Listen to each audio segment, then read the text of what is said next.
Hey! In front of me is ULEFONE Note 13P, and today I would like to show you how you can download and then apply animated live wallpaper called Magic Fluids. Begin with opening Play Store and clicking on the search bar. Now type in Magic Fluids. After that, you need to download this app from this developer, Mad Scientist, and choose Open. Now click on those three lines at the bottom right corner and choose Settings at the top.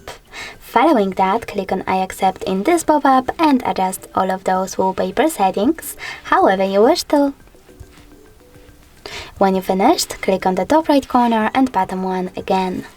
This time you need to choose Set as Live Wallpaper, click on Set Wallpaper, and decide if you wish to apply it or home screen and lock screen by choosing one of those options. So now when I go back, as you can see, my wallpaper was successfully applied. Thanks so much for watching. If you enjoyed this video, leave a like, comment and subscribe.